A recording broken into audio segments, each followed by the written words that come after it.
Ji, let's start. अच्छा जी, जो PMP से रिलेटेड बातें थी वो तकरीबन जो इंट्रोडक्टरी बातचीत थी वो तकरीबन मुकम्मल है। एक आखिरी टॉपिक है एग्जामिनेशन कंटेंट आउटलाइन। नेचुरली हर सर्टिफिकेशन जो आप करने जाएंगे उसका अलग एग्जामिनेशन कंटेंट आउटलाइन या सिलेबस होगा। हम पीएमपी का जो लेटेस्ट ईसीओ है वो डिस्कस करने लगे हैं। So this is the examination content outline, which is based on 3 domains which are referable with the Tailend triangle. वो जो Tailend triangle के 3 vertices थे, ये उन 3 vertices ही से रिलेशनशिप रखते हैं। जैसे मैंने आपको बताया, पीपल, प्रोसेस एंड बिजनेस, ये 3 डोमेन्स हैं। तो ये आपकी परफॉर्मेंस डोमेन्स हैं। पीपल में आप कैसे हैं, प्रोसेस में आप कैसे हैं, बिजनेस एनवायरनमेंट में आप कैसे हैं, तो इसके हिसाब से आपका एग्जाम होगा। तो इन 3 परफॉर्मेंस डोमेन्स में आपको 42% क्वेश्चंस पीपल में से आते हैं, 50% क्वेश्चंस प्रोसेस में से आते हैं और सिर्फ 8% क्वेश्चंस बिजनेस एनवायरनमेंट से आते हैं। ये तो हो गए 100%। मगर यहां ये मेंशन नहीं है कि ये एजाइल है या हाइब्रिड है या प्रेडिक्टिव है। तो यूं समझ लीजिए कि आधा तीतर आधा बढ़े। 50% of the total questions would be predictive and 50% of the total questions will be agile. आधा आधा एग्जाम जो है वो इसके अंदर डिस्ट्रीब्यूटेड है। अगर ज्यादा और नजाकत से देखना है तो यूं समझ लीजिए कि ये कंटिन्यूम है प्रिडिक्टिव से लेकर एजाइल तक, और उसके दरमियान के स्टेटस को जो आलम बरज़ख है दरमियान वाला, उसको हम हाइब्रिड कहते हैं। उसमें कई अप्रोचेस हैं, उसमें आइटरेटिव है, उसमें इंक्रीमेंटल है, उसमें एडाप्टिव है, कोई भी नाम आप रख सकते हैं, मगर ये सब मिला दिए जाएं तो एजाइल है। तो मतलब क्वेश्चन जो आपके जो हैं वो सिर्फ प्रिडिक्टिव से नहीं आने या सिर्फ एजाइल से नहीं आने। जो 6th एडिशन में, मतलब इस जनवरी से पहले पिछले साल जो एग्जाम आ रहा था, वो एजाइल के क्वेश्चन होते जरूर थे लेकिन 20 to 30%। अब यूं समझ लीजिए कि एजाइल रिलेटेड या हाइब्रिड रिलेटेड क्वेश्चन जो हैं वो अब 50% हो गए। तो एक ये इस चीज को ध्यान में रखना है आपने। माइंडसेट जो चेंज हुआ है, पहले हम प्रोसेसेस बनाई हुई थी कि ऐसा करते हैं, ऐसा करते हैं, ऐसा करते हैं, और लोग वो प्रोसेसेस करते थे एक बिजनेस एनवायरनमेंट में बैठ के। मतलब एक आपने लगी बंदी प्रोसेस बता दी थी और उसके मुताबिक initiate, plan, execute, monitoring, control and close का अमल हर प्रोजेक्ट में यही होता। इन्होंने अब क्या किया है, जो चेंज है 2021 में, जो जनवरी से शुरू हुआ है एग्जाम, उन्होंने इसको वैल्यू ओरिएंटेड कर दिया। उन्होंने कहा जी कि ये जो प्रोसेस हैं ये पीपल ने करने हैं और पीपल बिजनेस एनवायरनमेंट में एग्जिस्ट करेंगे, और बिजनेस एनवायरनमेंट एक बड़े वैल्यू डिलीवरी फ्रेमवर्क का हिस्सा है। तो हम इस वक्त बजाय प्रोसेस पे फोकस करने के वैल्यू डिलीवरी फ्रेमवर्क से बात शुरू करते हैं। तो we are now value oriented. ये बात साथ साथ वाजे होती चली जाएगी। तो वैल्यू ओरिएंटेड कैसे हुआ जाता है, मतलब रिजल्ट्स को देखा जाए, individual activity can be tailored. मतलब जो रिजल्ट आपने प्रोड्यूस करने हैं उनको प्रोड्यूस करने के लिए प्रोसेस बदला भी जा सकता है, लोग बदले भी जा सकते हैं। तो कहने का मकसद है कि वैल्यू इज मोर, मतलब प्राइसलेस वैल्यू। तो वैल्यू डिलीवरी फ्रेमवर्क है, और हमारी अब ओरिएंटेशन चेंज होकर प्रोसेस से वैल्यू पे आ गई।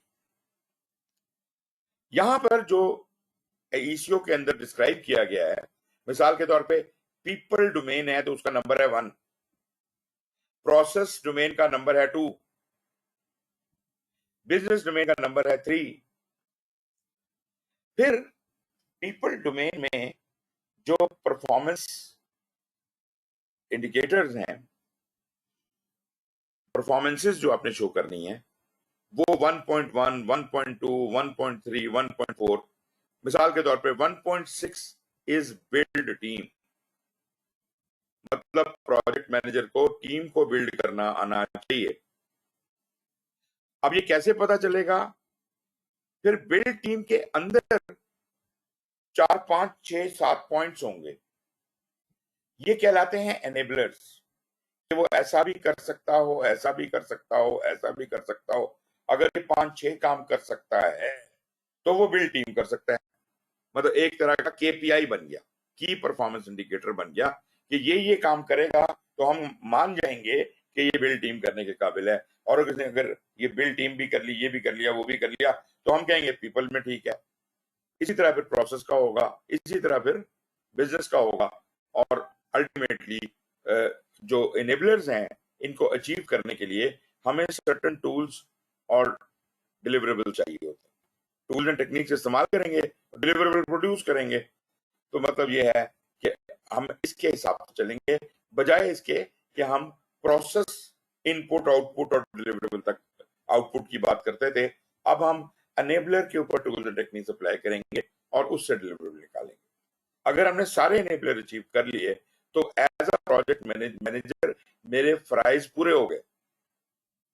अब मैं फालतू का कोई काम नहीं कर रहा। I am not doing anything which is not value driven. These are the value items जो मार्केट रिसर्च में लोगों ने कहा कि हम इन चीजों को वैल्यू देते हैं। ये वैल्यू आइटम्स डिस्क्राइब्ड हैं, ये उसके एनेबलर्स हैं। अगर आप इन एनेबलर्स को सबको पूरा कर लेते हैं, इसकी काबिलियत रखते हैं, तो बस आप कैपेबल हैं। ईसीओ में जैसे अगर मैं पीपल से शुरू करूं तो पहला जो टास्क है वो है 1.1। टास्क कह लें या आप इसको टास्क कह लें, परफॉर्मेंस कह लें, टास्क कह लें। पहला है 1.1 इज मैनेज कन्फ्लिक्ट। अब ये जरूरी नहीं है कि मैनेज कन्फ्लिक्ट सबसे पहला काम है, ऐसी कोई बात नहीं है। This is not the order in which this will happen. हो सकता है मैनेज कन्फ्लिक्ट में प्रोजेक्ट के दरमियान में या आखिर में कहीं कर रहा हूं, कभी भी कर सकता हूं। लेकिन मैनेज कन्फ्लिक्ट करने के लिए जो एनेबलर्स हैं, जरा उन पे गौर कीजिए।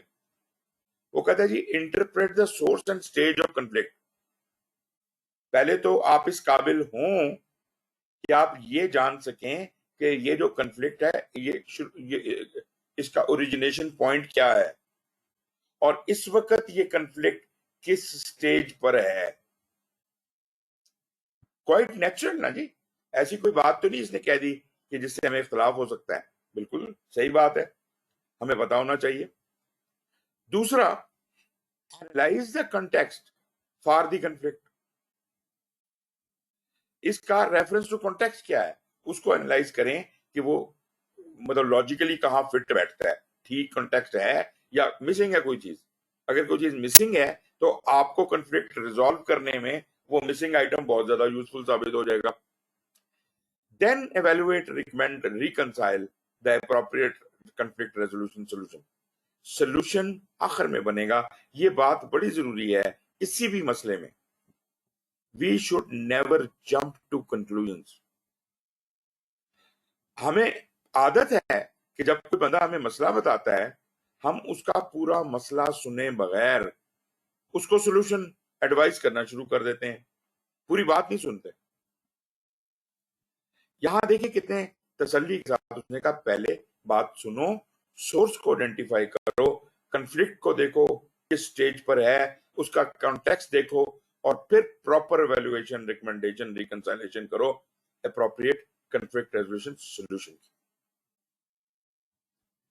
तो आप ये देख सकते हैं कि अगर मतलब 42% क्वेश्चन पीपल में से आने हैं और 180 सवाल हैं, तो 76 क्वेश्चन जो हैं आपके इस पीपल डोमेन से आने हैं।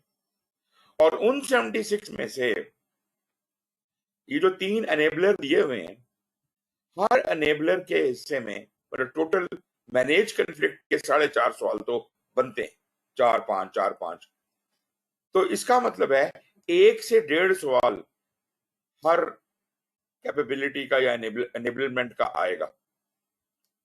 सोर्स और स्टेज मतलब नॉट एग्जैक्टली लेकिन एक अंदाजे के मुताबिक आ सकता है।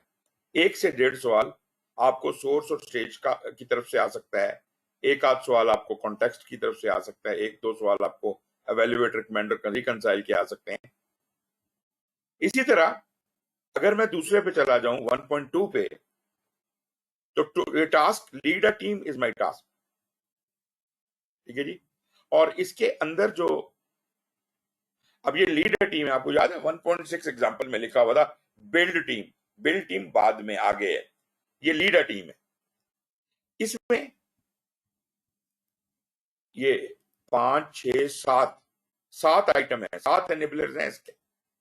ये तीसरा नंबर है 1.2.1 आखिरी वाला, तीसरा वाला पोर्शन, ये एनेबलर है। अब आप देखिए ये इसमें कितने हैं, यहाँ पे 7 एनेबलर हैं और यहाँ पे भी टोटल लीडर टीम में से 10.5 सवाल आ सकते हैं, मतलब वही 1 से 1.5 सवाल पर एनेबलर। तो यहाँ पे पहला है कि टीम को अगर लीड करना है तो टीम के लिए वाज़ेह विजन और मिशन बनाएं, डाइवर्सिटी और इंक्लूजन को सपोर्ट करें।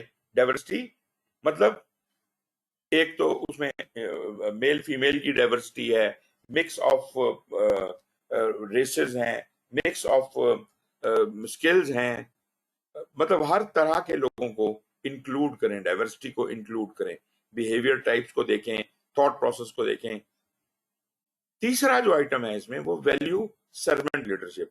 आई होप आप एजाइल में इतने सारे आपने कोर्सेज किए हैं, सर्वेंट लीडरशिप की तो आप बिल्कुल बादशाह होंगे। सर्वेंट लीडरशिप का मतलब जो लीडर है वो लीडर नहीं है, वो खादम है। Leader is suppose to facilitate, serve, not order. A servant leader is not an autocrat.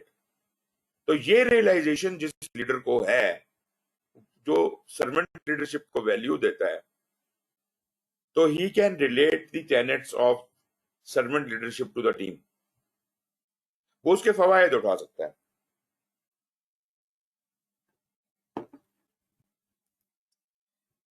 चौथा एनेबलर हमारा है determining N appropriate leadership style.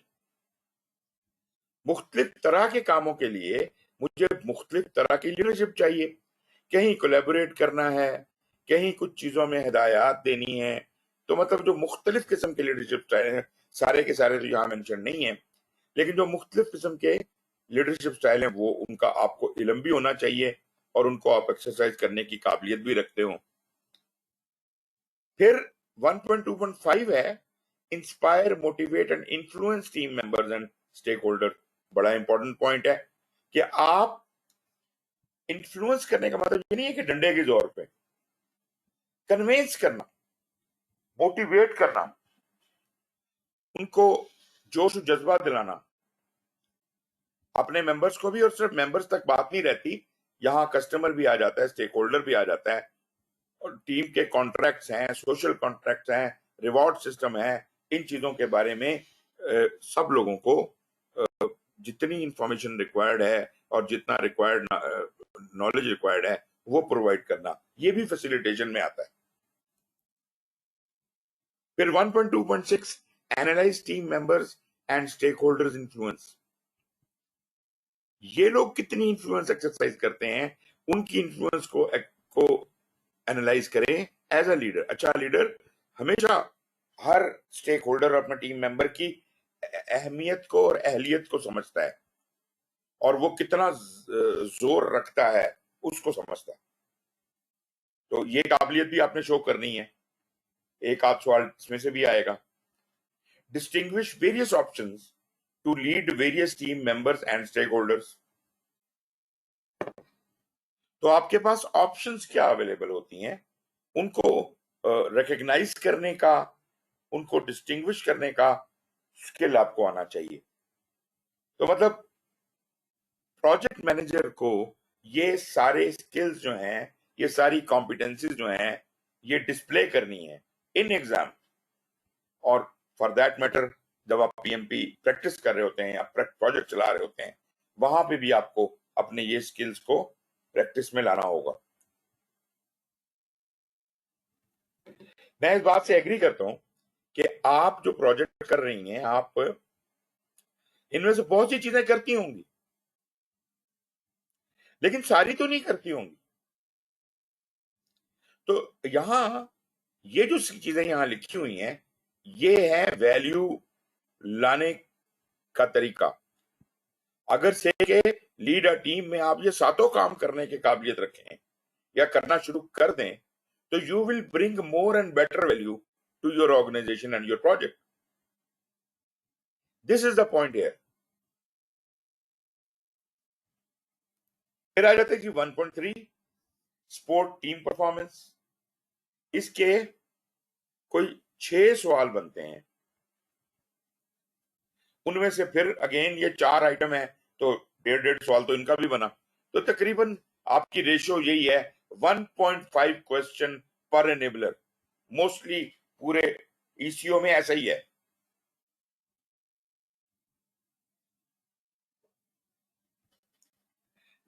पहला, apprise team member performance against की परफॉर्मेंस इंडिकेटर। बड़ा जरूरी काम है कि मैं टीम मेंबर की परफॉर्मेंस को, जो मेरा बॉस की पीआई देख रहा है, उसमें ट्रांसलेट करके बताऊं। एक आदमी की परफॉर्मेंस, दूसरे आदमी की, तीसरे की, इन सब की कम्युलेटिव परफॉर्मेंस एक फिगर में दिखाऊं अपने बॉस को। दैट वुड बी की परफॉर्मेंस इंडिकेटर कि overall team performance is going very well. मैं कैसे कह सकता हूं वेरी वेल? जब मैं अपनी टीम की इंडिविजुअल परफॉर्मेंसेस को जानता हूं और मैं उन्हें अकोमोडेट करके एक की परफॉर्मेंस इंडिकेटर के तौर पे अपने बॉस को बता सकता हूं। फिर है जी support and recognize team member growth and development. बहुत इंपॉर्टेंट बात है कि टीम मेंबर सिर्फ मजदूर नहीं है, आपने उसकी ग्रोथ और डेवलपमेंट को भी फोकस करना है कि भाई तुम यहां से ये चीज सीख के निकलोगे, इस पे जरा एम्फेसिस करो, क्योंकि यही लोग हैं जो आइंदा प्रोजेक्ट्स में आपके काम आने वाले हैं। ग्रूम करें इनको, डेवलप करें। लाजमी बात है, हर प्रोजेक्ट में लोग नई नई बातें सीखते हैं, आप उनको उसके मौके फराहम करें।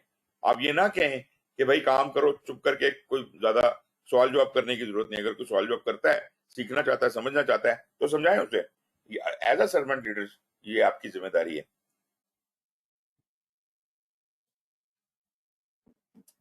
Determine appropriate feedback approach. बहुत अगेन इंपॉर्टेंट पॉइंट है। जो भी अच्छा लीडर होगा वो फीडबैक जरूर रखेगा।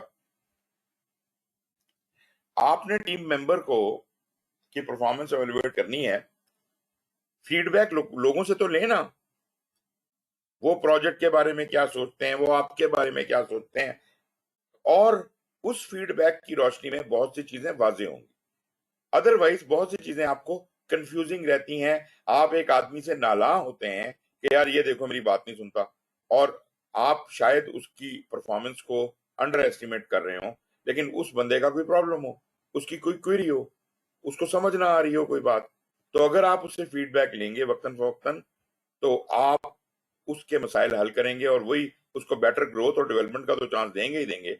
लेकिन आपने एक फीडबैक अप्रोच का मैकेनिज्म भी इन्वोक रखा हुआ है। और आखिर में वेरीफाई परफॉर्मेंस इंप्रूवमेंट। ये बंदा जब आया था तो कैसा था, और जब ये काम करके निकल रहा है तो कैसा है। अभी तो आप उसकी ग्रोथ और डेवलपमेंट में भी हिस्सेदार बनेंगे। आप ये देखिए मल्टी डायमेंशनल है, चीजें वही हैं जो हम इकट्ठी मिला के कर रहे होते हैं। हम एक ही चीज के तौर पे रहे होते हैं, लेकिन यहाँ पे वो 4 सेपरेट पॉइंट्स के तौर पे एक्सप्लिसिटली इनको अबाइड बाय करें और अपनी ऑर्गेनाइजेशन और अपने प्रोजेक्ट को बेटर वैल्यू दें। 1.4 इसके जनाब फिर वही 4 क्वेश्चन इसके भी हैं और इसके भी, आई मीन 4 इसके एनेबलर हैं। और इसके 6 क्वेश्चन हैं, वही 1.5 क्वेश्चन पर हेड बनता है। Empower team member and stakeholders, ये है जी आपका काम कि मैं टीम मेंबर्स को, स्टेक होल्डर्स को एम्पावर कैसे करूं।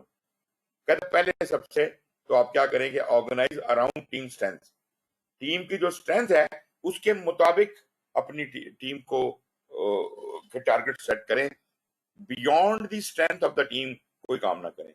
और एजाइल में आप ये समझती हैं कि वो आपको पढ़ाया जाता है कि टीम खुद डिसाइड करेगी कि हमारी काबिलियत और अहलियत और अहमियत क्या है और हम क्या और कितना काम करेंगे। So organize team around team strength, team खुद बोले कि वो क्या, delegation, support team task accountability. अब सपोर्ट कैसे करेंगे, जब मैं उसको डेलीगेट करूंगा तो अकाउंटेबल होगा ना। जब मैंने उसे कहा कि जितना काम उठाना है उठा लो, उसने कहा जी मैं ये 4 काम उठाऊंगा, आपने कहा ठीक है, अब वो अकाउंटेबल है उन 4 कामों का आपके साथ। यहां पे ऑटोक्रेसी एग्जिस्ट नहीं करती, यहां हमने नहीं कहा उसको कि ये काम करो, हमने उसे कहा ये कामों का अंबार पड़ा है, इनमें से जो जो काम कर सकते हो उठा लो। फिर evaluate demonstration of task accountability, पहले तो हमने उसे सपोर्ट किया कि तुम्हारी टास्क की कैसे अकाउंटेबिलिटी होगी, और अब हम उससे पूछ रहे हैं कि हम इसको एवेल्युएट कैसे करें। सो उसको एनालाइज कैसे किया जाएगा, ये काम ठीक हुआ है कि नहीं हुआ है, उसकी अकाउंटेबिलिटी किस तरह से चेक होगी। एंड आखिर में determine and bestow levels of decision making authority, आखिरी फैसला नेचुरली वो आपके पास है। सो इस तरह से आप टीम मेंबर्स को, स्टेक होल्डर्स को एम्पावर करते हैं। 1.5 में आ जाइए, यहां पर 5 प्रोसेस हैं, 6 सवाल हैं, तो वही नहीं, हाँ ठीक है, 5 प्रोसेस हैं, 5 इनेबलर हैं, 5 इनेबलर हैं, 6 सवाल हैं, तो वही तकरीबन 1 सवाल पर हेड बनता है। ये काम क्या है जी, काम है ensure team members, stakeholders are adequately trained. अब इनकी ट्रेनिंग पे फोकस करें। कहते हैं कि determine required competencies and elements of training, किसको क्या क्या ट्रेनिंग चाहिए, उसके स्किल्स कॉम्पिटेंसीज क्या है और क्या चीज उसे समझाने या बताने की जरूरत है। ये टीम मेंबर्स पे भी लागू होता है और स्टेक होल्डर पे भी होता है, क्योंकि स्टेक होल्डर को अगर ट्रेन किया जाए तो वो ज्यादा बेहतर तरीके से चीजों को समझ पाएंगे, बजाय इसके कि वो फजूल किस्म के आर्गुमेंट करें। You put them wise, determine training options based on training needs, training need assessment जिसे आप कहते हैं।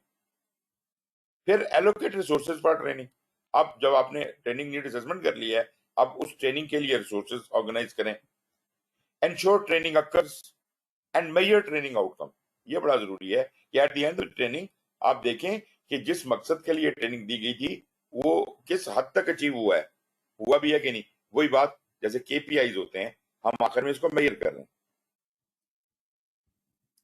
ये वही आ गया जी, बिल्ड अ टीम। इसके ये 4 आइटम्स हैं। बिल्ड अ टीम, वो जैसे हमने पहले भी बात की, कैसे बिल्ड अ टीम, कहते हैं अप्रेज स्टेक होल्डर स्किल्स। पहले तो आप अंडरस्टैंड करें स्टेक होल्डर के स्किल्स को, फिर डिड्यूस प्रोजेक्ट रिसोर्स रिक्वायरमेंट्स उनमें से, और फिर continuously assess and refresh team skills to meet project need.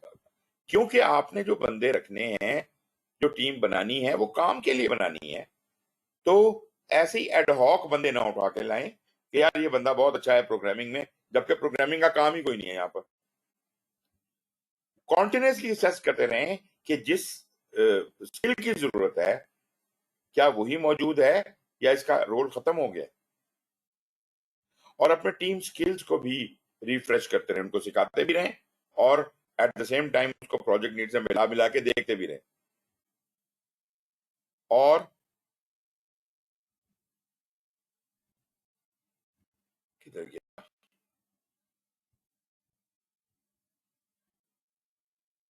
Maintain team and knowledge transfer. तो आपने टीम को भी मेंटेन करना है और नॉलेज ट्रांसफर को भी। मतलब नॉलेज ट्रांसफर का मतलब है कि जो कुछ इस काम को करने के दौरान सीखा उसको किसी आर्काइव में महफूज कर लिया जाए।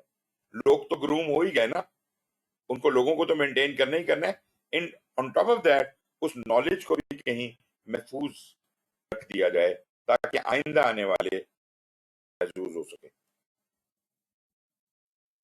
सातवां टास्क जो है एड्रेस एंड रिमूव इम्पेडिमेंट्स, वही सर्वेंट लीडरशिप वाला काम कि आपका काम काम करना नहीं है या काम करवाना नहीं है। आपका काम है कि अपनी टीम के रास्ते से जो हर्डल्स हैं वो रिमूव कर दी जाएं। So address and remove impediments, obstacles and blockers for the team. खुद से नजर आता है, खुद से हटा दें। टीम बताती है तो उसके ऊपर अमल करें, या कहीं और से पता चलता है, किसी तरह से भी आपके नॉलेज में आता है कि कोई इंपेडिमेंट है, ऑब्स्टिकल है या ब्लॉकर है, तो उसको टीम के रास्ते से हटाएं ताकि वो उनकी स्पीड कम ना हो। हमारा जो ऑटोक्रेटिक मैनेजर होता है ना, वो कहता है कि टीम ने काम करना है, करती रहे, मैं तो नहीं देख रहा। वो उनकी मुश्किलात होती हैं, वो चीख रहे होते हैं, उनके मसले हम सुनते भी नहीं है। और प्रोजेक्ट डिले होता है तो कहते हैं तुम्हारा कसूर है। भाई आप कहां सो रहे थे? आपका काम था फैसिलिटेट करना टीम को, आपने उनके मसाइल हल करने थे, आप कहां गए में? सो इसका जो पहला एनेबलर है वो है डिटरमिन क्रिटिकल इम्पेडिमेंट्स। ऐसी चीजें जो हमारे प्रोजेक्ट में के रास्ते में रोड़े अटका देगी, काम रुक जाएगा जिनसे, ऐसे इम्पेडिमेंट ऑब्स्टेकल्स और ब्लॉकर्स जो हैं उनको पहले तो आइडेंटिफाई किया जाए, डिटरमिन किया जाए, फिर उनको प्रायोरिटाइज किया जाए कि सबसे ज्यादा खतरनाक चीजों को पहले एड्रेस किया जा सके। ऐसा ना हो कि एक गैर जरूरी चीज को आप पहले एड्रेस करना शुरू कर दें, जबकि असल जो एक आदमी दुखी है और दर्द से करा रहा है उसको मैं एड्रेस नहीं कर रहा। एक आदमी जो ठीक ठाक है, उसके सर में दर्द हो रहा है, मैं डिस्प्रिन ले लो, मैं घंटा उसके साथ लगा दूं। This is not fair. Prioritise करें कि क्रिटिकल इंपेडिमेंट्स में किसको किसको एड्रेस करना, पहले एड्रेस करना ज्यादा जरूरी है। तीसरा जो इसका एनेबलर है, use network to implement solutions to remove impediments, obstacles and blockers of the team. ये बड़ी जबरदस्त बात है कि अकेले इस फड्डे में पड़ने से बेहतर है कि आप एक नेटवर्क को इसमें इस्तेमाल करें टू इंप्लीमेंट दीज सॉल्यूशंस, और वही जो आपकी टीम है वो आपकी मददगार, आपका नेटवर्क बन जाती है। एक आदमी के रास्ते में हर्डल है, आप बाकियों को उस इस तरह से ऑर्गेनाइज करें कि वो उसके लिए मददगार बन जाए और उन ब्लॉकेजेस को हटा सकें। और उसके बाद रीअसेस करें continually to ensure impediments, obstacles and blockers for the team are being addressed. क्या वाकई जो आपने इलाज बताया है उससे कुछ फायदा हो रहा है? अगर तो अफाका हो रहा है तब तो ठीक है, नहीं तो further steps are to be taken. तो ये कॉन्टिन्यूस जिम्मेदारी है आपकी कि आप मुसलसल इन चीजों को हल करते रहें। 1.8 है जी, निगोशिएट प्रोजेक्ट एग्रीमेंट्स। अब ये कौन से एग्रीमेंट्स हैं ये देखते हैं। पहला टास्क है analyse the bounds of the negotiations for agreement. कोई भी एग्रीमेंट हो उसमें हदें हदें दरियाफ्त करें और उन्हें एनालाइज करें कि इस एग्रीमेंट में हमारी लोएस्ट पोजीशन क्या है, हमारी अपर हाईएस्ट बेस्ट पोजीशन या वर्स्ट पोजीशन क्या हो सकती है, और हमने कहां आके स्टॉप करना है। Assess priorities and determine ultimate objectives. अपनी प्रायोरिटीज को देखें और अपने ऑब्जेक्टिव्स को सामने रखें। Verify objectives of the project agreement is. अगर हम वो जो मिनिमल हमने अपना प्रोजेक्ट रखा था कि कम से कम इतना मिल जाए तो हम एग्री कर जाएंगे, वेरीफाई करें कि वो ऑब्जेक्टिव उस मिनिमल लेवल पे अचीव हो रहे हैं, वो होने चाहिए। Participate in agreement negotiations and determine us negotiation strategy. बहुत सी स्ट्रेटजीज हैं आप नेगोशिएशन की, अप्रोप्रिएट स्ट्रेटजी को यहाँ पे डिटरमिन करेंगे और उसे इस्तेमाल करेंगे। ये भी जैसे मैंने अभी तक आपको बताता आ रहा हूँ, तकरीबन 1.5 क्वेश्चन बनता है। एक मतलब 1.5 का मतलब है 1 से 2, 1 से 2, एवरी एरिया 1 से 2 क्वेश्चन बनने का इम्कान है। 1.9 है जी कोलैबोरेट विद स्टेक होल्डर्स। इसमें पहला एनेबलर है evaluate engagement needs for stakeholders, फिर ऑप्टिमाइज अलाइनमेंट बिटवीन स्टेकहोल्डर की नीड्स, एक्सपेक्टेशंस और प्रोजेक्ट ऑब्जेक्टिव्स। पहले आपने एंगेजमेंट की उसकी जरूरत, स्टेक होल्डर आपके साथ कब कब और कितना इंटरेक्शन कायम रखना चाहता है। स्टेक होल्डर बहुत से है ना, आपका कस्टमर भी है, आपका कोई बॉस भी हो सकता है, कोई और भी हो सकता है, anyone who has anything to do with the project, जिसको आपने कुछ जिसके स्टेक्स हैं, तो उसकी एंगेजमेंट नीड, क्या वो रोजाना की बेसिस पे अपडेट चाहता है, वीकली बेसिस पे चाहता है, कभी कभी चाहता है। तो जो उसकी जरूरत है उसको मलूज़े खातिर रखना है। जिस बंदे को कभी कभी रिपोर्ट चाहिए, उसे अगर आप रोजाना या हर घंटे बाद रिपोर्ट देने जाएंगे, वो तंग आ जाएगा आपसे। ये भी नहीं करना हमने। और जिसको रोजाना रिपोर्ट चाहिए, उसको मैं एक दिन भी मिस करूं तो भी वो नाराज हो जाएगा। तो हम इनकी अलाइनमेंट को ऑप्टिमाइज करना चाह रहे हैं। दूसरे पॉइंट में optimise alignment between stakeholder needs, उसकी नीड्स में, उसकी एक्सपेक्टेशन में और प्रोजेक्ट ऑब्जेक्टिव में, तीनों चीजें आपस में अलाइन होनी चाहिए। स्टेक होल्डर की नीड्स और एक्सपेक्टेशन और दूसरी तरफ से प्रोजेक्ट के ऑब्जेक्टिव। ऐसा ना हो कि उसकी नीड्स एंड एक्सपेक्टेशंस के चक्कर में प्रोजेक्ट के ऑब्जेक्टिव्स का बेड़ा गर्क हो जाए, या प्रोजेक्ट ऑब्जेक्टिव्स पे फोकस किया है और स्टेक होल्डर नाराज है। ऐसा नहीं होना चाहिए। दरमियानी रास्ता निकालें। ये नेगोशिएशन हमने पहले बात की थी। तीसरा इसका आखिरी पॉइंट है, build trust and influence stakeholders to accomplish project objective. एक तो मोटिवेट किया था ना आपने, अब आप उसके साथ ट्रस्ट बिल्ड करें और उसको कन्वेंस करने की कोशिश करें कि किस तरह हम बेहतर तरीके से इस प्रोजेक्ट के मकासद को अचीव कर सकते हैं। मतलब अगर उसकी कोई needs and expectation in alignment to the objective नहीं भी हैं, तो मिलजुल के फैसला कर लेना, उसके साथ बैठ के मीटिंग कर लें, उसको इधर लाने की कोशिश करें कि जनाब प्रोजेक्ट के ऑब्जेक्टिव्स को या तो हमें चेंज करना पड़ेगा, या अगर ये ऑब्जेक्टिव्स आप समझते हैं कि ठीक हैं, तो अपना रवैया थोड़ा चेंज करें, दैट काइंड ऑफ थिंग। 10वां टास्क जो इसके अंदर आता है वो है बिल्ड शेयर्ड अंडरस्टैंडिंग। सबको बात एक ही तरह समझ आ रही है, सब ट्रांसपेरेंट है सिस्टम, लोगों को कोई मुश्किल नहीं है समझने में। Break down situation to identify the root cause of a misunderstanding. अगर कोई मिसअंडरस्टैंडिंग है तो उस सिचुएशन का के उसको उधेड़ के उसके हिस्से बखरे अलग अलग करें और उन्हें समझने की कोशिश करें। Survey all necessary parties to reach consensus, support outcome of parties agreement and then investigate potential misunderstanding. मतलब at the end of the day आपने देखना है कि ये जो एग्रीमेंट हो भी गया है, तो इसके अंदर कहां कहां गड़बड़ होने के चांसेस हैं। A good project manager would be ensuring this, building shared understanding. फिर जनाब टास्क 1.11 जो है engage in support virtual teams हैं, और इसके अंदर भी इस तरह 4 टास्क हैं। तो वर्चुअल टीम्स कौन सी हैं जो करीब नहीं है आपके, तो आप एग्जामिन करें कि वर्चुअल टीम मेंबर्स की नीड क्या है, जो दूर बैठे हुए हैं दूसरे शहरों में, दूसरी जगहों के ऊपर ऑनलाइन है। उनकी एनवायरनमेंट क्या है, उनकी ज्योग्राफी क्या है। एक आदमी अमेरिका में है, एक पाकिस्तान में है, मतलब फर्क है ना जी। एक आदमी जनाब बहरे ओकेानूस के ऊपर तैरता हुआ जा रहा है अपना शिप के अंदर, उसकी ज्योग्राफी और है, उसके हालात और हैं।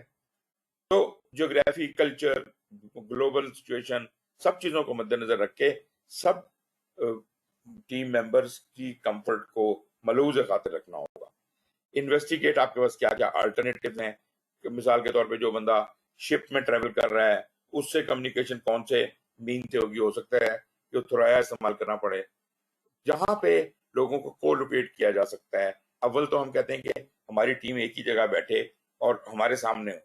लेकिन फर्ज करें कि हमारे 2 बंदे जो हैं वो अमेरिका में हैं और वो वहां से काम कर रहे हैं, तो मेरी कोशिश ये होनी चाहिए कि अगर मुमकिन हो सके उन दोनों को किसी तरह से इकट्ठा बिठा दिया जाए और हम यहाँ इकट्ठे बैठे हों, कोलोकेट जितना भी किया जा सकता है किया जाए for virtual team members engagement.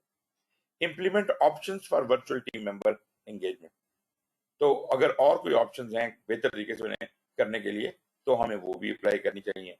और continually evaluate effectiveness of virtual team member engagement, ये उसका मेजर नापने का तरीका कि कॉन्टिन्यूसली इवेलुएट करते रहें कि क्या वर्चुअल टीम मेंबर जो है वो मेयार पे पूरा उतर रहा है, और दूसरी वही बात कि क्या इसकी इन्हांसमेंट और इम्प्रूवमेंट ग्रोथ वगैरह हो रही है या नहीं हो रही। 12वां जो इसका टास्क है वो है कि define team ground rules. Collectively define team ground rules, मिलजुल के फैसला करें कि जी टीम जब टीम बनी है तो टीम अपने लिए कुछ असूल और जवाबित तो बनाएगी। अब बात यह है कि प्रोजेक्ट मैनेजर या स्क्रम मास्टर की जिम्मेदारी नहीं है ग्राउंड रूल्स उन्हें बना के देना, टीम ने कलेक्टिवली फैसला करना है। आपने उनको अगर वो म्यार के मुताबिक नहीं काम कर रहे या वो रूल सही डिफाइन नहीं कर रहे तो आप उनको गाइड कर सकते हैं। Communicate organisational principles with team and external stakeholder, सब जो इन्वॉल्व हैं जो ग्राउंड रूल्स बनाने की कोशिश करें उनको बताएं कि असूल क्या है, ऑर्गेनाइजेशन किस पे चलती है, क्या हिसाब किताब है, उनको कि इन हदूद में रह के आप अपने ग्राउंड रूल्स एस्टेब्लिश करें। Establish an environment that fosters adherence to the ground rules. ठीक है, जैसे आप माहौल ऐसा बनाते हैं कि जी इतने बजे के बाद कोई लेट नहीं आएगा, या आया तो उसे पेनल्टी पड़ेगी या समथिंग लाइक दैट। ऐसा माहौल क्रिएट करें कि जिसके अंदर लोग ग्राउंड रूल जो बने हैं उनको उनकी इज्जत करें। Manage and rectify ground rule violations, अगर कोई बंदा ग्राउंड रूल्स के मुताबिक नहीं चलता उसके साथ क्या सलूक करना है और कैसे करना है। 13वां है जी mentor relevant stake holders. Mentoring advice देनी होती है, वो कहते हैं पहले तो एलोकेट करें टाइम टू मेंटरिंग। मतलब ये बड़ा जरूरी है कि मेंटरिंग के लिए आप टाइम रखें। लोग तो अपने एम्प्लॉयज की मेंटरिंग के लिए भी टाइम नहीं रखते, ट्रेनिंग के लिए नहीं रखते, मेंटरिंग तो दूर की बात है, ट्रेनिंग के लिए टाइम नहीं रखते। अपने अपने बाकायदा मेंटर्स एलोकेट करें, क्योंकि एचआर वाला हर किसी को शायद मेंटर ना कर सके। आप बाकायदा उनके मेंटर्स एलोकेट कर दें और उन्हें बताएं कि जी अपना दुखड़ा जाके तुमने इस बंदे के सामने रोना है और आप आपस में गपशप लगा सकते हैं। recognize and act on mentoring opportunities। फिर जी 14वां है promote team performance through application of emotional intelligence. और इसके अंदर दो चीजें हैं, पहले तो आप लोगों का बिहेवियर असेस करते हैं through the use of personality indicators. वो इंडिकेटर्स होते हैं ना जी कि इंट्रोवर्ट है कि एक्सट्रोवर्ट है कि क्या है, वो वाला पढ़ लीजिएगा। तो ये वो आप उसको असेस करें कि यार इस बंदे का क्या पर्सनैलिटी इंडिकेटर है और उसके हिसाब से मुझे किस तरह का बंदा चाहिए। Analyse personality indicators and adjust to the emotional needs of key project stakeholders. ये तो हो गया जी पीपल। आपने देखा पीपल के 14 टास्क थे। फिर आपके इसी तरह से प्रोसेस किए आ जाते हैं। मेरा मकसद ये नहीं है कि मैं ये सारे के सारे आपको रीड आउट करूं, मैंने ये पहले वाला पोर्शन इसलिए रीड आउट किया ताकि आपको एक अंदाजा हो जाए कि how this is all designed. तो पीपल वाले कितने थे? 14 टास्क थे, और इस तरह प्रोसेस वाले 17 टास्क। और चूंकि इधर से 50% एग्जाम आना है तो 180 में से 90 सवाल तो यहां से आने हैं। तो इसमें जो 17 टास्क हैं उनमें फिर आपके आगे फर्दर डिवीजन है। इस पहले टास्क में 3 आइटम्स हैं, 3 नहीं 4, हाँ 3 ही आइटम्स हैं, 3 इसके एनेबलर्स हैं और इसके तकरीबन 4.5 सवाल इसमें से बनते हैं। वही रेशियो बनती है 1.5 वाली। Execute project with the urgency required to deliver business value. अब आप गौर कीजिएगा, पहले वाले जो हमने पढ़े थे वो लोगों से रिलेटेड काम थे, पीपल रिलेटेड थे सारे काम। अब जो जी शुरू हो रहा है वो जी प्रोसेस ओरिएंटेड है।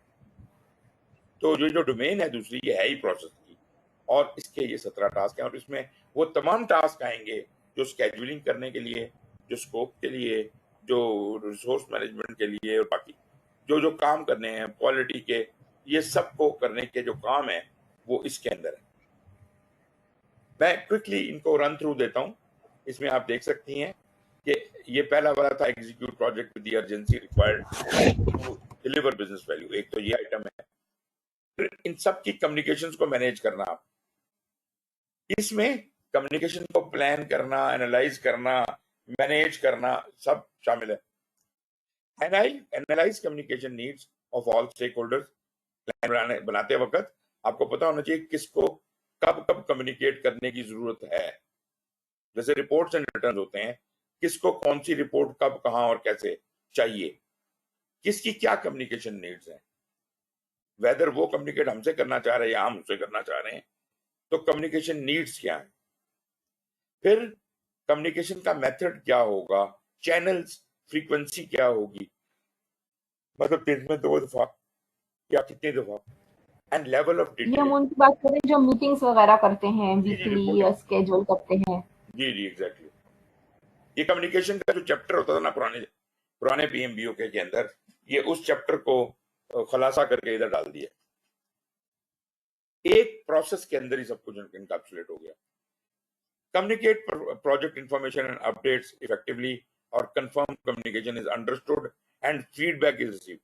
ये बड़ा जरूरी है कम्युनिकेशन के लिए कि कम्युनिकेशन अगले को समझ भी आ जाए और वो उसके ऊपर हमें बाकायदा बता भी दे फीडबैक में कि ये मुझे बिल्कुल मैसेज समझ आ गया है और जवाब भी दे दे आप।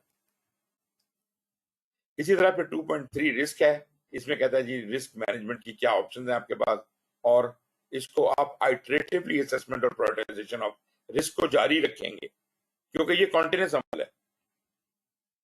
एक तो आपने देख लिया कि रिस्क मैनेजमेंट की ऑप्शंस क्या है, वो जो रूल सेट कर लिए ना, जैसे उधर ग्राउंड रूल्स बनाए थे, यहाँ रिस्क के रूल्स बना लिए, और उसके बाद आप कंसिस्टेंटली इस काम पे आइडेंटिफाई करने में और उनको प्रायोरिटाइज करने में लगे रहेंगे आखिर तक। एंगेज स्टेक होल्डर्स हैं, आप स्टेक होल्डर्स को एनालाइज करेंगे क्योंकि पहले तो हमने स्टेक होल्डर्स के साथ वो क्या कहते हैं रेपो बिल्डिंग और वो वाले काम किए थे ना। अब हम क्या कर रहे हैं, हम उसको एक्चुअली प्रोजेक्ट के कंडक्ट के दौरान एंगेज कर रहे हैं और उसे बता रहे हैं कि क्या हो रहा है, कैसे हो रहा है। अब उसको मतलब उसको जो कम्युनिकेशन जितनी उसके साथ होनी चाहिए रिक्वायर्ड वो उसे कर रहे हैं। So analyse stake holder, power, interest, grid देखें, इन्फ्लुएंस, इम्पैक्ट देखें, मैं बताऊंगा आपको बाद में। कैटेगराइज स्टेक होल्डर्स की कैटेगराइजेशन करें ताकि हम मुख्तलिफ कैटेगरी के स्टेक होल्डर्स के साथ मुख्तलिफ रवैये रवा रख सकें। फिर स्टेक होल्डर्स को एंगेज करें उनकी उन कैटेगरीज के हिसाब से, और फिर develop, execute and validate a strategy for stakeholder engagement. तो स्टेक होल्डर्स को एंगेज करने के लिए मेरी ओवरऑल क्या स्ट्रेटजी होनी चाहिए। फिर है जी प्लान एंड मैनेज बजट, ये कॉस्ट वाला सिलसिला आ गया। एस्टिमेशन आप कर रहे हैं, बजट बना रहे हैं, budgetary needs उनको assess कर रहे हैं based on the scope of the project and lessons learned for the past, anticipate future budget challenges, monitor budget variations and work with governance process to adjust as necessary, and plan and manage resources। Budget और resources हो गए। फिर schedule आ जाता है, plan and manage schedule. इसमें आप वो तमाम काम करते हैं कि आप जनाब वो टास्क आइडेंटिफाई किए, माइलस्टोन बनाए, डिपेंडेंसीज, स्टोरी पॉइंट अगर एजाइल है, बेंचमार्क्स को, हिस्टोरिकल डाटा को इस्तेमाल किया, prepare schedule based on methodology. जो मेथोडोलॉजी पहले जिक्र हुआ कि हमने सेलेक्ट करनी थी वो कर ली, उसी मेथोडोलॉजी पे अब अमल हो रहा है, तो अपना स्केड्यूल उस मेथोडोलॉजी के मुताबिक बनाए। अगर एजाइल पे है तो एजाइल के हिसाब से बनेगा, अगर आइटरेटिव है या जो भी है तो उसके हिसाब से बनेगा। Measure ongoing progress based on methodology, modify schedule as needed based on methodology, and coordinate with other projects and other operations। फिर जनाब 7 है, इसमें क्वालिटी को कवर किया गया है, क्वालिटी के स्टैंडर्ड्स, फिर आपकी रिकमेंडेड ऑप्शन क्या है, इंप्रूवमेंट करने के लिए और क्वालिटी गैप को खत्म करने के लिए। फिर कंटिन्यूअली सर्वे प्रोजेक्ट डिलीवरेबल क्वालिटी। फिर आगे हम प्लान एंड मैनेज को, यहाँ पे डिटरमिन एंड प्रायोरिटाइज वही रिक्वायरमेंट्स को, वो जो आपका वाला काम, उनको रिक्वायरमेंट्स को आइडेंटिफाई करना और उनको प्रायोरिटाइज करना। फिर वर्क ब्रेकडाउन स्ट्रक्चर का बनना, या फॉर दैट मैटर अगर आपका केस एजाइल वाला है तो बैकलॉग का बनना। Monitor and validate scope. फिर इंटीग्रेशन है प्रोजेक्ट प्लानिंग एक्टिविटीज की। फिर चेंजेस को कैसे मैनेज किया जाएगा, इसमें आप एंटिसिपेट एंड एम्ब्रेस करते हैं the needs to change, follow change management practices. फिर आप determine strategy to handle change, change को हैंडल करने के लिए आप क्या स्ट्रेटजी बता रहे हैं। ये बड़ा ट्रिकी मसला होता है जब, मतलब वो कहते हैं ना, माइंड बेंडिंग एक्सरसाइज होती है। जब कोई तब्दीली लानी होती है तो पता चलता है आपके हाथ ही बंधे हुए हैं, आप तो ये कर ही नहीं सकते। तो उन हाथों को कैसे खोलना है, ये आपकी तजर्बे से आपको पता चलता है। तो डिटरमिनिंग स्ट्रेटजी, ऐसी स्ट्रेटजी को देखें जो चेंज को बेटर हैंडल कर कोई सके। वर्क अराउंड भी लाना पड़ता है समटाइम्स। बिल्कुल बिल्कुल, ऑफ कोर्स। फिर execute change management strategy according to the methodology, जो भी मेथोडोलॉजी इस्तेमाल कर रहे हैं उसके हिसाब से, क्योंकि प्रिडिक्टिव में चेंज कंट्रोल होता है, जबकि एजाइल में इस तरह से चेंज नहीं होती। एजाइल में और तरह से चेंज होती है, कॉन्टिन्यूस चेंज होती है। Determine a change response to move the project forward, project को आगे ले जाने के लिए आपको क्या चेंज की तरफ से क्या रिस्पॉन्स चाहिए। चेंज हर्डल ना क्रिएट करे ना आपके लिए। फिर plan and manage procurements, procurements में वो तमाम चीजें आ जाती हैं जो आपने या तो चीजें बाहर से खरीदनी है, रॉ मटेरियल या फिनिश्ड गुड्स आइटम्स, या ऐसा भी मुमकिन है कि सर्विसेज। आमतौर पे लोग ये जो चीजें फिजिकल आइटम्स हैं उनको जनरली कॉन्ट्रैक्ट मैनेजमेंट में एड्रेस नहीं करते, उसको कॉन्ट्रैक्ट मैनेजमेंट का सब्जेक्ट नहीं समझते। ऑल्दो उनका भी कॉन्ट्रैक्ट तो होता ही है, जो चीजें खरीदी जाती हैं वो भी तो कोई ना कोई कॉन्ट्रैक्ट बनता है, तो वो चीज लाके आपको डिलीवर करता है ना। लेकिन जब काम की बात आती है तो काम से क्या portion of work you want to outsource, ये लोगों को ज्यादा समझ आती है कि जी इसके अच्छा पैसे देने हैं। सो डिफाइन, और ये बकायदा कॉन्ट्रैक्ट के तहत होता है। तो कंस्ट्रक्शन में, आईटी में कुछ जगहों पे और गवर्नमेंट में कुछ जगहों पर ऐसा होता है कि वो जो है इसको अलग अलग ट्रीट करते हैं। प्रोक्योरमेंट मैनेजमेंट अलग होती है और कॉन्ट्रैक्ट मैनेजमेंट अलग होती है। और आमतौर पे आम प्रोजेक्ट के ऊपर हम इन दोनों को प्रोक्योरमेंट की हेडिंग के अंदर ही कवर कर लेते हैं। तो कहते हैं जी define resource requirements and needs, फिर इन रिसोर्स रिक्वायरमेंट्स को स्टेक होल्डर जो हैं उनको कम्युनिकेट करें जिसको रिक्वायर्ड है। फिर जो सप्लायर्स और कॉन्ट्रैक्टर्स हैं उनको मैनेज करें। Plan and manage procurement strategy, और फिर डेवलप आ डिलीवरी सोल्यूशन। फिर आप प्रोजेक्ट के आर्टिफैक्ट्स हैं, 3 चीजें हैं। पहले जो रिक्वायरमेंट्स आपकी हैं उनको प्रॉपरली मैनेज किया जाए, प्रॉपरली रिकॉर्ड किया जाए। वो जैसे एक वो रिक्वायरमेंट का एक लॉग हो, कब आई, कहाँ से आई, किसने दी ये रिक्वायरमेंट, वगैरह वगैरह। And then managing the project artefacts, जो उसके डिलीवरेबल्स हैं या जो डॉक्यूमेंटेशन हैं उनको मैनेज करना, और उसको मैंने कॉन्फ़िगरेशन मैनेजमेंट भी कहा था। Validate that the project information is kept up to date, ये वर्जन कंट्रोलिंग के थ्रू होगा। और वर्जन कंट्रोलिंग क्या होती है कि हम जब एक डॉक्यूमेंट बनाते हैं, आर्टिफैक्ट बनाते हैं, तो हम उसमें जो भी चेंज आती है वो चेंज एक अलग जगह पे सेव कर लेते हैं, पहले वाली कॉपी को डिस्ट्रॉय नहीं करते। तब्दीलियां तो आएंगी लेकिन आपको वो पूरा जर्नी जो आपने चेंजेस के थ्रू किया है वो आपके सामने होना चाहिए, क्योंकि that would be a good lesson. फिर continuously assess the effectiveness of the management of the project artifacts. Determine appropriate project methodology, method and practices. जो आपने कहा था कि जनरली एक मेथड की बात की थी कि जहाँ वो लोगों को कन्विंस करना पड़ता है उसके लिए, यहाँ पे कहता है कि आप वो मेथडोलॉजी ले आए, वो मेथड ले आए, डिसाइड कर लें ताकि आपके बाद की प्लानिंग उसके मुताबिक हो जाए। तो यहाँ पे हम प्रोजेक्ट की नीड्स और कम्प्लेक्सिटी और मैग्नीट्यूड को असेस करते हैं। Recommend project execution strategy, recommend a project methodology approach, कौन सा आपने एजाइल पे जाना है, प्रेडिक्टिव पे जाना है, हाइब्रिड पे जाना है, किस पे जाना है। यूज इंटरैक्टिव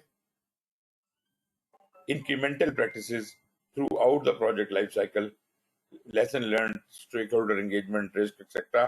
कि मतलब कुछ चीजें ऐसी हैं ना जो कॉन्टिन्यूसली चलती रहती हैं, तो वहां पे आप इंक्रीमेंटल वाले प्रैक्टिसेस अप्लाई कर सकते हैं। एस्टैब्लिश प्रोजेक्ट गवर्नेंस की जो मैंने बात की थी, determine appropriate governance for a project, replicate organisational governance. मतलब मैंने यही बात आपसे कही थी ना कि ऑर्गेनाइजेशनल गवर्नेंस बड़ी गवर्नेंस है। मतलब इस ऑर्गेनाइजेशन ने अपने कुछ असूल बना रखे हैं, ठीक है जी, उनकी खिलाफ वर्जी करना गैर कानूनी है।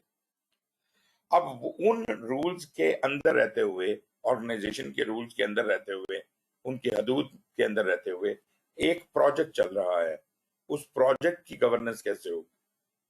लाजमी बात है कि ऐसा बिल्कुल मुमकिन है कि वो जो ऑर्गेनाइजेशनल स्पेसिफिक रूल्स हैं वो तो अपनी जगह पर हैं ही हैं, लेकिन उसके अलावा जो एग्जिस्टिंग हम काम कर रहे हैं उसकी नेचर को देखते हुए आपके पास क्या ऑप्शन अवेलेबल हैं। कि उस प्रोजेक्ट की गवर्नेंस अलग है, ऑर्गेनाइजेशन की अलग है, लेकिन दोनों इसके अंदर हो रही होंगी जब एक प्रोजेक्ट एक ऑर्गेनाइजेशन के अंदर चल रहा है। अगर ये प्रोजेक्ट प्रोग्राम के नीचे चल रहा होता तो प्रोजेक्ट मातहत होता प्रोग्राम के, प्रोग्राम मातहत होता पोर्टफोलियो के, और पोर्टफोलियो मातहत होता ऑर्गेनाइजेशन। फिर define escalation paths and thresholds. 15वां है इश्यूज।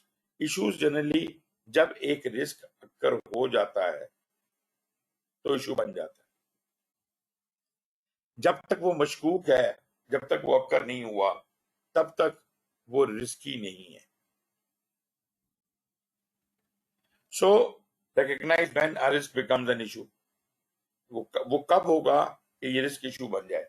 इशू का मतलब है कि अब ये इसने हमें नुकसान देना शुरू कर दिया है। Attack the issue with optimal action to achieve project success,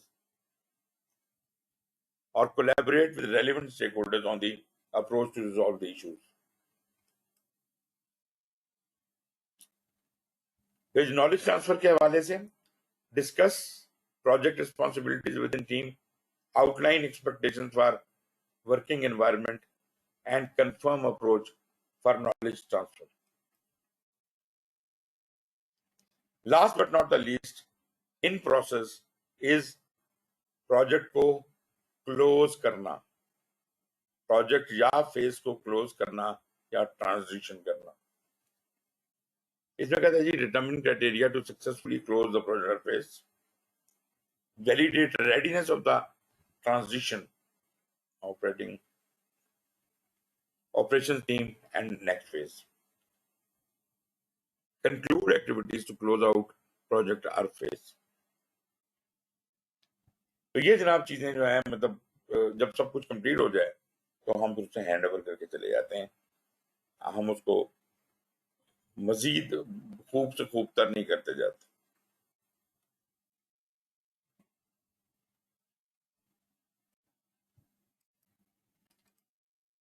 अच्छा जी, फिर आ जाता है बिजनेस। बिजनेस की सिर्फ 4 टास्क हैं, क्विकली इसको भी रन थ्रू कर लेते हैं, फिर ब्रेक करते हैं। पहला जो है बिजनेस पॉइंट ऑफ व्यू से, plan and manage project compliance. This is business requirement, this is organisational requirement. देखिए, अक्सर लोग ये सवाल करते हैं कंप्लायंस क्या होती है। कुछ कंप्लायंसेस तो प्रोजेक्ट की अपनी है, मतलब क्वालिटी कंप्लायंस या किसी और चीज की, लेकिन कुछ कंप्लायंसेस ऐसी हैं जो हमें करनी ही पड़ती हैं, प्रोजेक्ट की रिक्वायरमेंट हो या ना हो। मिसाल के तौर पे you are ISO certified company and you are doing a project, and during doing that project you have to do certain quality management activities which are not as such part of the project, but just because वो आपकी आप उसी organisation बड़ी organisation के को comply करते हैं, तो आपका ये फर्ज बनता है कि ये काम आप जरूर करें, और अगर वो काम करेंगे तो काम में वैल्यू आएगी। तो यहां पर पहले में हमें confirm project compliance requirements classify करें उनकी कैटेगरीज में, फिर उन पोटेंशियल थ्रेट्स को कंप्लाई करें, use methods to support compliance, analyze the consequence of non-compliance, determine necessary approach and action to address compliance sheet needs, and measure the extent to which the project is in compliance. किस हद तक आपका project comply करता है। दूसरा, evaluate and deliver project benefits and value। मैंने कहा था ये डिलीवर बहुत लेट होते हैं, कुछ प्रोजेक्ट के जल्दी भी हो सकते हैं, बाद में भी हो सकते हैं, लेकिन अमूमन प्रोजेक्ट के खत्म होने के बाद कहीं दूर जाकर बेनिफिट रियलाइज होते हैं। So investigate that benefits are identified. काम को शुरू करने से पहले क्या बेनिफिट्स को आइडेंटिफाई किया गया था। Document agreement on ownership of ongoing benefit realisation. फिर उसका मेजरमेंट सिस्टम डिवाइस करें कि वो उन बेनिफिट्स को ट्रैक करने का कोई तरीका एग्जिस्ट करता है या नहीं करता। Evaluate delivery options to demonstrate value। इसको डिलीवर कैसे किया जाएगा, and appraise stakeholder of value gain progress. तीसरा, इवेल्युएट करना है आपने सपोर्ट ऑर्गेनाइजेशनल चेंज को। कहते हैं सर्वे करें, survey changes to external business environment. देखें कि कोई कानून तो नहीं बदल गए, टेक्नोलॉजी तो नहीं बदल गई, जियोपॉलिटिकल और मार्केट कंडीशन तो नहीं बदल गई, उसके हिसाब से हमें चेंज होना पड़ेगा। Assess and prioritize impact on project scope, backlog based on changes in external business environment. Recommend options for scope, backlog changes, जिसमें schedule cost changes वगैरह आती हैं, और continually review external business environment for impacts on project scope and backlog.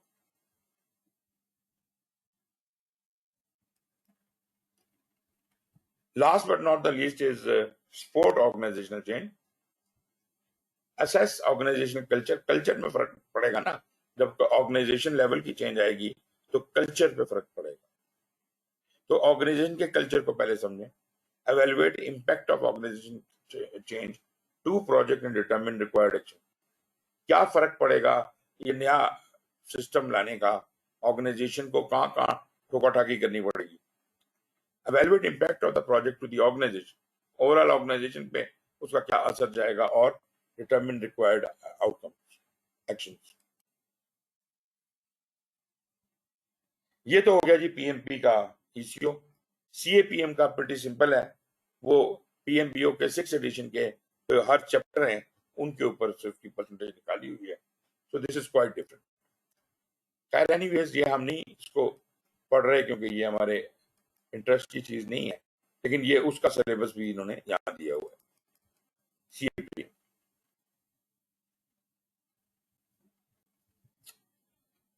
जी, ये वो बात जो मैंने आपसे कही थी कि आपका सिलेबस है ईसीओ, या ईसीओ को जो डायरेक्टली ट्रांसलेट किया है इन्होंने वो स्टूडेंट मैनुअल जो मैंने आपको दिया है। बाकी सब किताबें रेफरेंस मटेरियल है। पीएमबीओ के 6 एडिशन हो, 7th एडिशन हो, एजाइल प्रैक्टिस गाइड हो, और इनमें से जो किताबें लिस्टेड हैं इनमें से कोई किताब हो, कोई बाहर की किताब हो, question can come from anywhere. So PMBOK is not sufficient for you to prepare for the exam. ये जनाब प्रिडिक्टिव और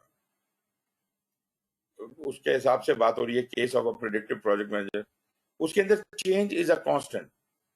वर्ल्ड हैज ट्रांसफॉर्म्ड, चीजें हो बन चुकी हैं, तब्दीलियां आ चुकी हैं, human behaviour is continually evolving.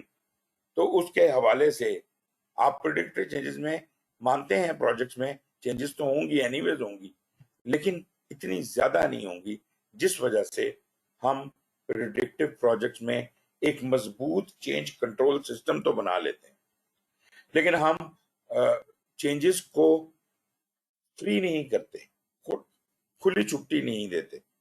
Where agile में हमने चेंजेस को खुली छुट्टी दी हुई है, जब जो मर्जी जहां मर्जी आके कोई भी तब्दीली कर ले। नेचुरली हमने उसके चेक्स एंड बैलेंस रखे हैं, लेकिन बुनियादी तौर पे उसका मकसद यही है कि it is agile, it is flexible, कभी कुछ कुछ भी हो सकता है।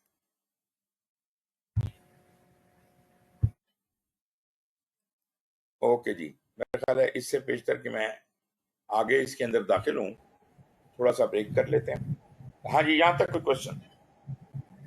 नहीं सर, ये तो एक ओवरव्यू था ना जो हमने देखा कि हमारे पास जो ट्राइंगल है बेसिकली, उसमें बिल्कुल। कौन कौन सी चीजें, हमने ओवरव्यू लिया उसका। हाँ जी, तो कुछ चीजें समझ में आ रही हैं, लिंक भी कर रही हूँ मैं कुछ चीजों को, कुछ चीजें बिल्कुल मेरी लिए नहीं है, और कुछ चीजें जैसे हैं वो फिर हमें करेंगे तो समझ में आएंगी। बिल्कुल बिल्कुल नाम तो सुने में। बिल्कुल, जी इंशाल्लाह ये चीजें समझ आएंगी आपको। चलें जी, फिर अब थोड़ी सी ब्रेक कर लेते हैं, जी और sir. Again 10 minutes and then we will be back. Okay. चलें, थैंक यू जी।